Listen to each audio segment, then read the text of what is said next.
Well, good morning, everybody. Wes McDonald here. And as usual, I'm here with my good friend, Mr. Ken Edmonds. How are you, buddy? I am fine. It's an unusual thing. We're both here. We're both in our home offices. Well, you might still be in the living room. I'm not sure that's your long-term home office. And, it's back to kind of sort of normal. Yeah, this is the first time I've not been in the rental. And as those who've been watching know, we moved and are still in boxes, but at least we're starting to get some of the house set up and livable. And no, this is permanently kind of my office. Oh. I'm actually working from the kitchen counter right now because it does open up into this room. But I've got a desk arriving tomorrow, which I'll be setting up. So everything is piecemeal, but still nice to be settling into the new place. I'm sure as you saw on Facebook, I had my first barbecue. And once you have a barbecue in a place, then it's officially home, right? I think so. That qualifies. At least it is for me, because that's my persona. That's my my personality. I love to cook, right? And if you know that about me, then you can figure out pretty quickly then when it comes to food items, that's a great way to get to my heart and to be able to influence me. And that's kind of a good segue, Ken, because we're going to be talking about personas today, buyer personas, and some of the different types of personalities and different types of companies are good candidates for flat rate. But of course, it doesn't stop there. Flat rate has many different models, and we're going to talk today about how some of those different models apply to different customer personas. So I'm pretty excited about that. It looks like our friend Greg Walters is in. Morning, Greg. Happy Wednesday to you. Good to see you. And that's a good reminder for everybody else. Barbecue. Oh, I can't wait to share some barbecue with you, Greg. You'll have to get up to this side of Canada. I have done barbecue in the States when I was down visiting the Tiger Paw head office a couple of years ago, and we still did travel. Thank God that's coming back.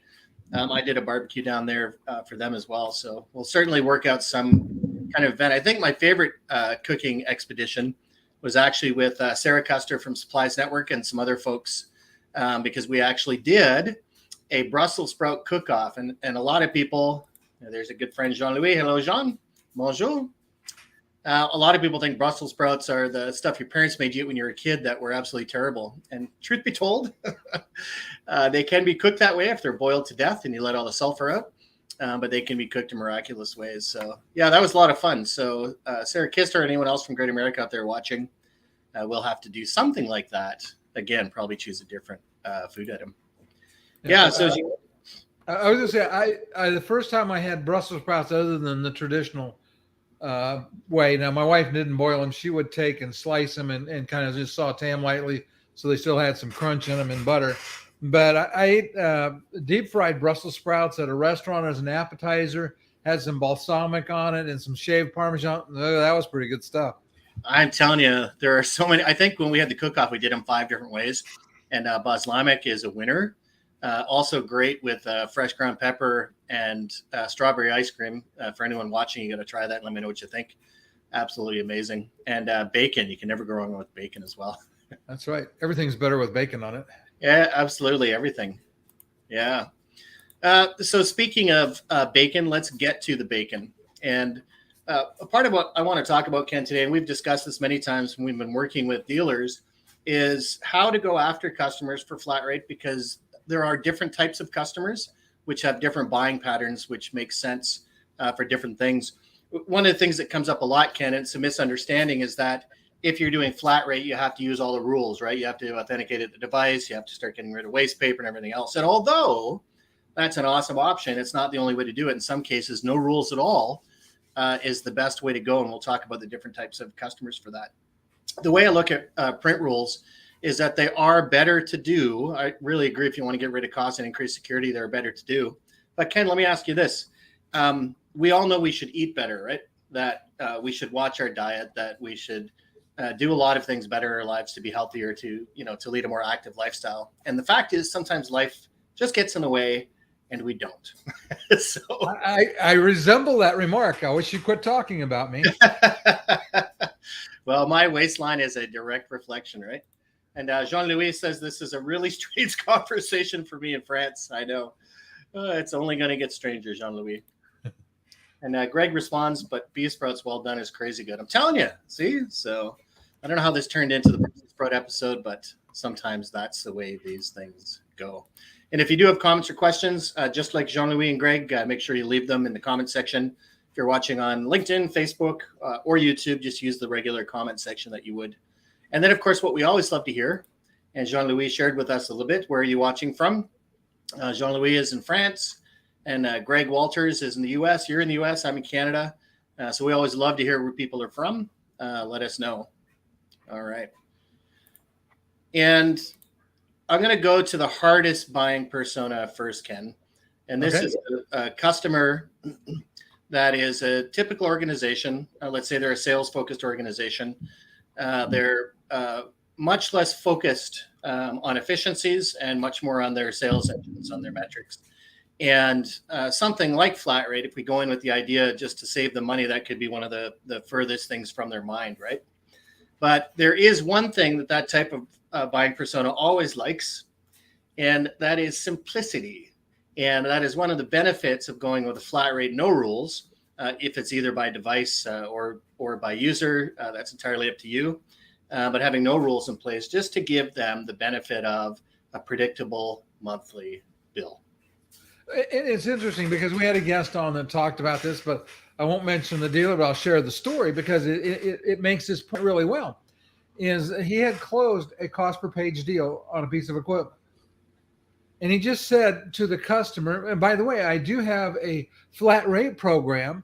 It's going to be a little more, but you don't have to deal with meters and overages and all of those things. And the customer said, sign me up. Didn't ask him how much it cost. He just said, sign me up. Because they hate. And this is one of the things I encourage everybody to think about this, is customers hate meter reads. They hate overages. They hate so many things about our existing billing model, and yet we're so stuck with it. Everybody wants to keep it. Yeah, the customer doesn't like it.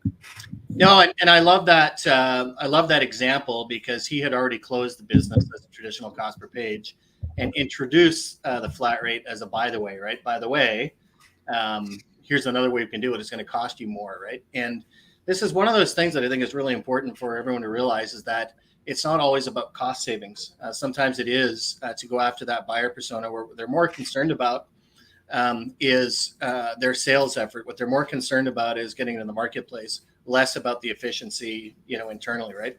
I was actually working with a person who helps startups, and that's one of the things that he works with companies on, and to be less concerned about efficiency and more about trajectory, right? So those are really good things to think about when you're talking to that customer, to find out what they are more concerned about, if it's cutting costs or trajectory, because oftentimes the two things don't marry, right? And if it's trajectory, the last thing they probably want to do is be concerned about, making sure that they're checking meter reads every month, right? So give them a simpler way to do it. So I think that's just an important, thing for everybody, is that when you are talking to your customers about flat rate, don't sell the program before you start digging and finding out more about what type of customer they are and what kinds of things are important to them. And I know part of that is sales 101. It really is about, we have, what do they say, Ken? We have two ears and one mouth for a reason, right? That's exactly right.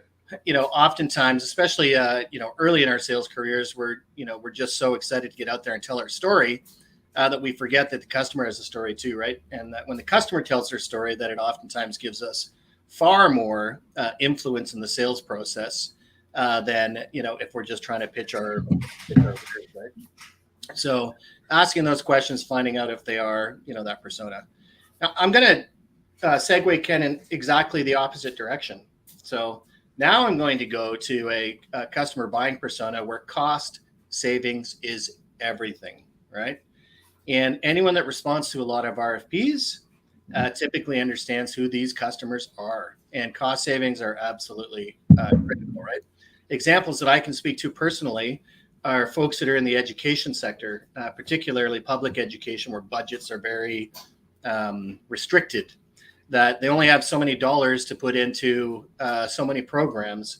And if they can take dollars from one area of their business, they can then use that, somewhere else in the school for other things, potentially, cooler things, right? I'm not saying that print's not cool. Print's very cool, but other technologies that they may be interested in. One school that I did work with a few years ago, they had a wireless initiative, right? And it's funny how this would be old school and passe now, but they had to free up some money to be able to spend more on their wireless infrastructure, right? So that they could have more, all the students were going to tablets. They needed to upgrade that infrastructure, but they didn't have the money. Well, we gave them the money back through a flat rate program, even back in the day, using rules. And they used all the rules and they didn't like them. And this is what I was saying about diet earlier, right, Ken, that most of us don't eat as well as we should and everything else. But generally, if we go to the doctor and they tell us we have some kind of condition related to our lifestyle, that wake-up call is enough to get us to say, okay, I'm going to start eating more salad and probably a little less steak, right? Similarly, those with those buying personas that have restricted budgets that can only use that money in certain ways, they don't like some of the rule restrictions either, but they'll do them because they know that's the only way they can get the dollars, right?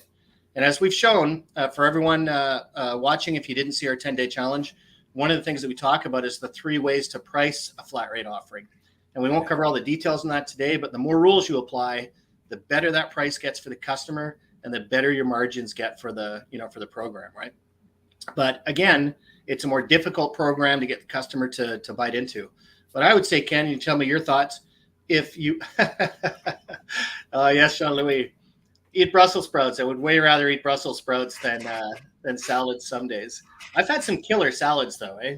A wedge salad. The first time I had a wedge salad, I was actually in Disneyland, where they just give you that chunk of the lettuce. They drizzle it with, I think the one that I had was a garlic Caesar dressing with bacon, and just amazing, right? But yeah, eat more Brussels sprouts.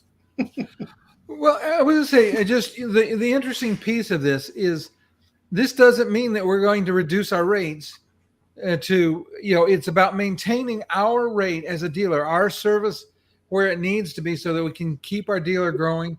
And it's about the fact that when we put a rules-based flat rate in, we change behaviors. And additionally, there's some other advantages that makes it very easy to be competitive and to, at the same time, be profitable and meet the customer's needs. That is the trifecta there, the win-win-win. Yeah. And I'll tell you with schools, one of the other ways that you can help them get money back, especially in a flat rate program, and I'd be selling this all day long if I was selling to an education vertical, is to say, look, based on the volumes and stuff that we're doing, the volume bands that we're giving you for the flat rate program, your price is going to be flat. And traditionally, what schools have done to recoup some of the money, especially at the university level, is they will charge students for their print and copy, right? So there are systems out there like Blackboard and others, which will allow you to actually pull some of those funds back through the rules from the students. So for a school to be able to have that fixed level of cost and still be able to go back to the students and get some of those dollars back additionally, that is a win-win for them, right? That's a great story. So flat rate mixed with them being able to get money back from their students, you can't lose, right? But again, if I was going to that, school and didn't understand their, buyer persona, right? And all I was concerned about was trying to sell them on the coolness of a flat rate and how they no longer have to count meters, that would probably fall on deaf ears because, for a school today, the reason that they count those meters, they hate it, is so they can understand where they can cut back on some of those things. They're paying huge attention to it. They don't want the simplicity of it. They want the granularity to be able to go back and say, where can we find more dollars, right? How can we become more efficient and more effective? So again, who's abusing the system and for sure. And that's, one of the things, it's always been in schools, sometimes in government, but any work that I've done with schools, they make the most use out of the reporting functionality and the user-based platforms than anyone I've worked with, right? They do go through with a fine-tooth comb and determine which departments are spending the most, how much color they're using, where they could be more effective. If that device is in the wrong place, it's too easy for everyone to access. So they're actually printing all over the color there instead of the one that they're supposed to, those kind of things, right? That, the more those dollars matter, the more that they're, paying attention, to how they can get some of those back, right? Yeah, and here's a good way to apply that too, because there are some new high-speed inkjet printers that have very low page costs, very low maintenance costs. So with rules-based printing, you could direct the prints that didn't need to be, graphic quality; they just needed to be color to those devices, and that helps you to even drive down the cost associated with the contract. Now that might be, it drives the cost down and your profit up, might drive the price down for the customer. There's lots of variables in that piece of it. But again, it's about trying to use the most efficient device, the most cost-effective device. And the real key to that is rules-based printing. Yeah. Sometimes we're not sophisticated enough in the way that we actually sell the program to customers. And I can remember the first time I ran into a cost savings scenario, which was shared between the customer and a provider, was for an RFP. And, basically the provider went in and said, hey, look, we're going to guarantee you, this much savings on your, existing program. Here's how it's going to break down. And we want 40% of that. And people said, oh, they're crazy. Customers would never do that. And it's like, well, they're spending 100% of it now, right? Like they're losing 100% of it now. So if they get 60% or 40% savings back for them and the dealer gets to keep some of that, everybody's happy, right? And I do like Greg's comment there. I do like the fact that you put the perceived risk, right? And yes, this has always been to date, but it's certainly disappearing, Ken. I can't believe the number of dealers that we're talking to on a regular basis, which are developing some kind of flat rate program now, right? That the perceived risk is starting to become less important, just like in the early days. And Greg, you remember this too. We used to talk with customers about this all the time, and dealers all the time, that they perceived that color would kill them in a cost per page program. They wouldn't include it in their cost per page program. It was only monochrome and you had to pay for the color cartridge, right? And I know a lot of younger people are watching this today saying that's crazy, but no, it's absolutely true. That's how cost per page started. You didn't get color included in the cost per page. It was only black and white because that perceived risk of people printing color like crazy, right? Like, why would I just print a little bit of color on a page if I can do a full bleed, color flyer? And the honest truth is people just don't think that way, right? Unless you're dealing with a design firm or some kind of other organization that's how they make their living. If they're outsourcing print, for specific things and decide to insource it, there's certain types of customers to watch out for. For most people, they don't print color any differently, right? So it looks like Greg is shifting to Facebook. All right. See you in Facebook there, buddy. And I see your picture changes as well. He's really on top of this technology. Eh? Nice to see him actually jumping into both platforms. And if anyone else actually went through YouTube on the way, it looks like too. Oh yeah. So he is dialed in all three. I love it. So Greg, you get the award today for the most platforms jumped on. That's great. I was say, so I guess that's the thing that people need to understand. I go back to his comment, first of all, about the fear. If you know what your clients are doing as a dealer, you can look at their data. You can find out what the expenses on that contract have been. You can do all of that. And the fact that, yes, maybe the volume will change a little bit, though. If they go to rules-based printing, the volume's going to go down. That's 100% guarantee. And that allows you to bring your price back up.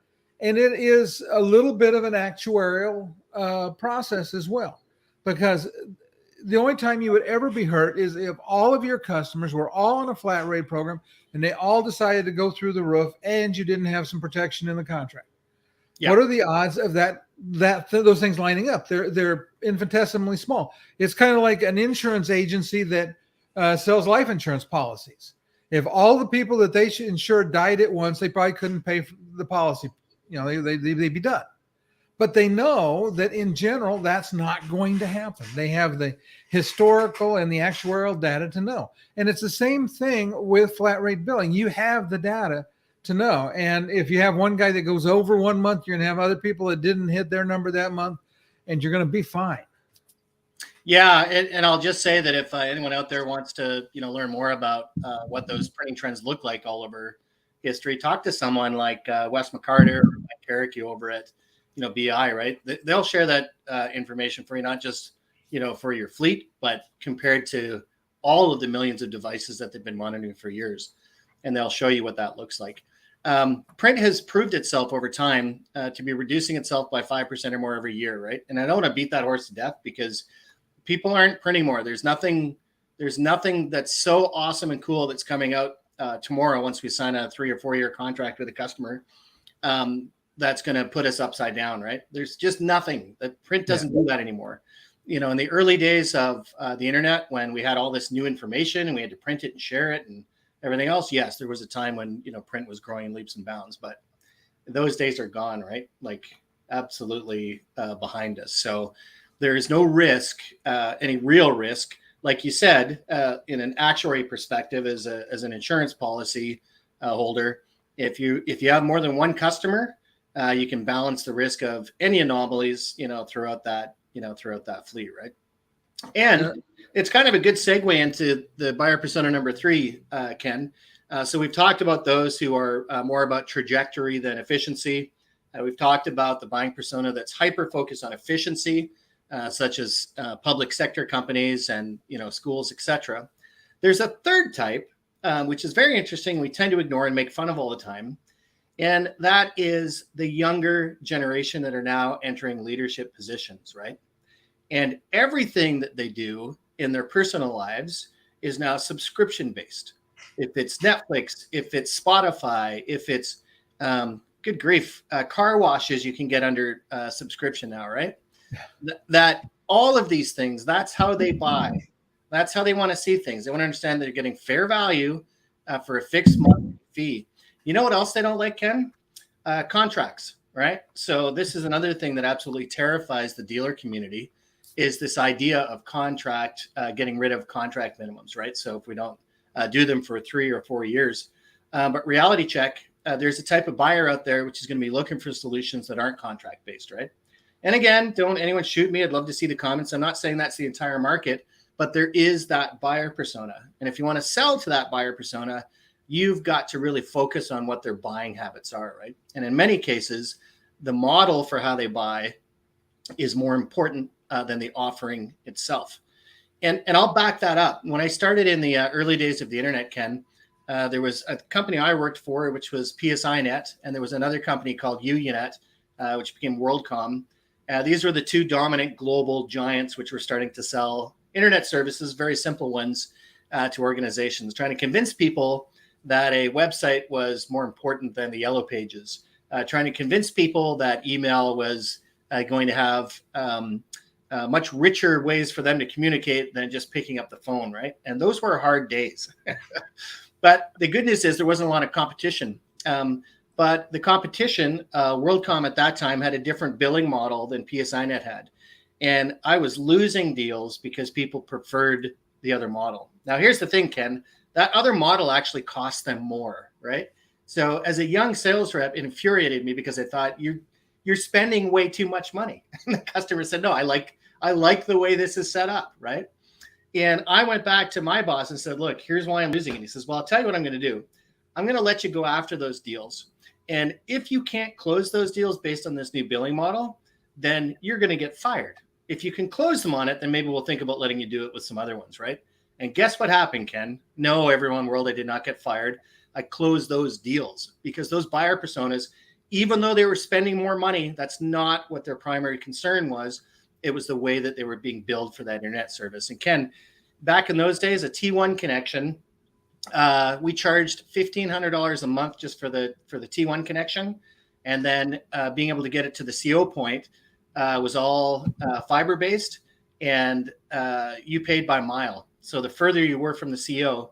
So oftentimes for people, I was working with an organization institute in Winnipeg in Canada, and they were paying over $5,000 a month for that same connection because of the mileage to be able to get to that CO point, right?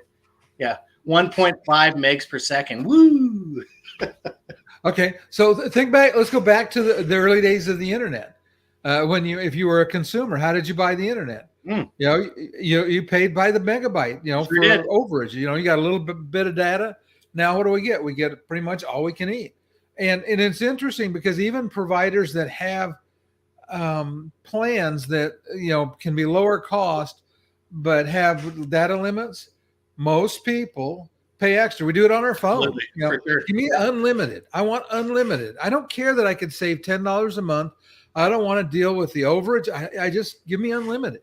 That's exactly what I'm talking about, Ken, is that even though you may end up spending more over time with that model for the peace of mind that you're willing to do it, right? And there's a whole generation of buyers which start to look at it that way.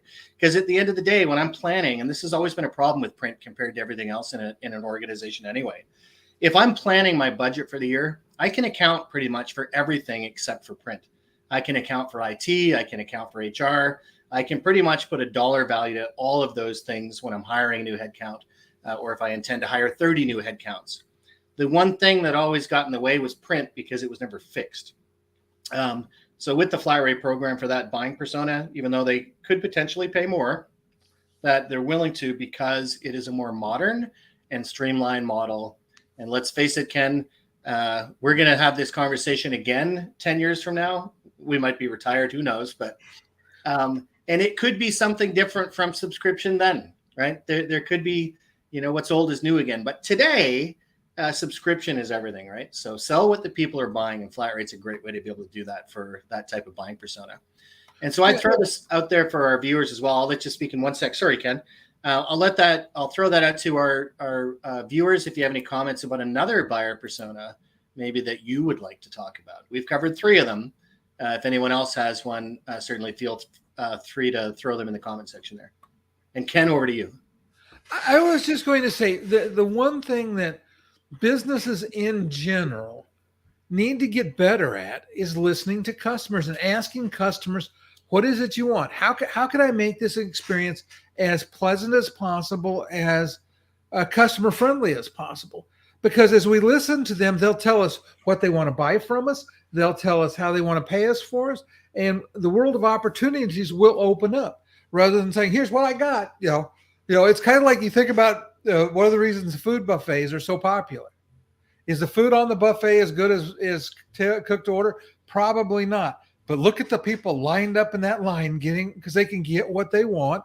And they pay one price, they get what they want, they can get as much of it as they want, they can get as little as they want, and they're all fine with that. Talk about a perfect actuary style restaurant business, right? Is the buffet. Yeah. No, I love it. Yeah. And I'm telling you, with any of these buying personas, the real trick is to make sure that we're asking those questions, right? So for example, if somebody ships right away to talk to me about my golf game, guess how far that conversation goes? I don't golf. So assuming that because I'm in the business world that I golf, not happening. Now, talk to me about fishing and kayaking, well, we can have a conversation, right? So just make sure that we're asking those questions. What's important to you? What kind of customer are you? Are you more concerned about your trajectory, how quickly you're actually moving your services forward, how fast you're growing? Are you more concerned about cutting costs? Is there something else that I'm missing? What's important to you, right, when it comes to these programs? And they will tell you. Once it becomes about them, once you start to throw those questions out because you're genuinely interested in what they have to say, they will tell you, right? So if you want to know what their buyer persona is, if you want to know how to sell to those people, ask those questions, use those 2 ears and the 1 mouth, ask more questions, and you will get there, right? And I'll give you a string of questions to ask. Do you like to do meter reads? Do you like dealing with overages? Do you like your copy bill fluctuating every month? Are those the things that you like? And I'm going to bet you that 95% of them are going to say no, they don't like any of those things. Right. Would you like the opportunity to fix that? Yeah. And you know what else could happen, Ken? They could say, no, I don't. I want a cost per page because I want to, be able to look at the whole granular thing. And this is one thing that we've said forever, Ken. Go ahead, sell them cost per page if that's what they're buying, right? If that's their persona, and that's probably a good one to settle on, Ken, is that there are people that simply will never buy a flat rate program. Yeah. And in that case, you've got a solid cost per page program. You understand the rules. They understand the rules. Sell them cost per page, right? Though I got to bring in my favorite topic, because one of the things, and I've been talking to service managers in the classes I teach about this, is create a branded experience for your customer. Don't just go in and say, I have a cost per page. No, we have the Ken and West's ultimate service package. Okay. Can I get that package? Cost per page. Right. But it is a purple cow because nobody else has Ken and West, perfect service plan. Oh, and that is one of the things that will help you avoid the constant race to the bottom. For those that have listened to us for a while, know I hate this concept that exists in so many dealers that we've got to be the cheapest. Right. And you don't have to be the cheapest. I can prove it. My favorite proof. Look at what your buyers are driving. If they're not driving Yugos and Chevettes and Pintos, then they don't buy the cheapest. They buy something that provides them value. Yeah. So just build the value rather than drop your price. Well, I think what we need is, this is a whole other episode, right, Ken? And maybe we should make some notes on this, because I think part of the problem is we've never had that value proposition in the managed print world, right? That although we've said we're doing managed print, what we've really leaned on is the cost per page program, trying to sell that as a managed print program. Whereas I would much rather go into a customer and say, hey, look, here's what our program looks like. We have different ways to help you. Here are some of the options for how we can do that. If you've got a high threshold for rules and for efficiencies, we can do some of these things for you. If you don't, then we can provide some of the best equipment with the fastest outputs and blah, blah, blah. Here's what they look like. We'll figure out what works best for you. And I want the customer to ask me at the end of it and say, oh, by the way, that all sounds great. How do I pay for it? Well, I'm glad you asked, because there are several ways you can pay for it, right? Hey, Paul, good to see you. Good morning. Interesting show today, guys. Wes, I'll call you offline to discuss the finer points. Absolutely. Looking forward to it, Paul. Yeah. You know what I mean, Ken? Like, get the conversation away from the price at the beginning and wait till the very end once we know the customer's actually interested in what we have, right? Yeah. Then let's start talking about the options for how they can pay. And I'll tell you, man, as a sales rep, I would love to be able to go to a customer with my starting options. If I prefer the flat rate program, to be able to sell that to the customer and have a backup option in my pocket, which could be the cost per page program that already exists, right? I would love that. So anyone out there would love to know if you would love it too. And Ken, it looks like we are on the half hour. So I want to make sure, in respect for everyone's time, that was a lot of fun. We always have fun. I know, but it really is fun talking about buyers, because sometimes we're sellers and sometimes we're buyers, right? It depends on the time of day. So everything we're talking about today applies to us just as much as it does to the people that we're selling to. So remember, everyone, have fun. Reach out to Ken and I. Get flat rate certified. We have several ways you can do it. One is we can help build your program. Two, we can actually help rate your program and certify it. And third, if you just need a little bit of help, actually looking at trying to actually get your credentials because you have an existing program, we can help you with that too. So, yeah. And visit flatrateworld.com. See what customers are seeing. Okay. All right. We'll see you, Jean-Louis. All right. Au revoir. Salut. See everybody later. Have a great day.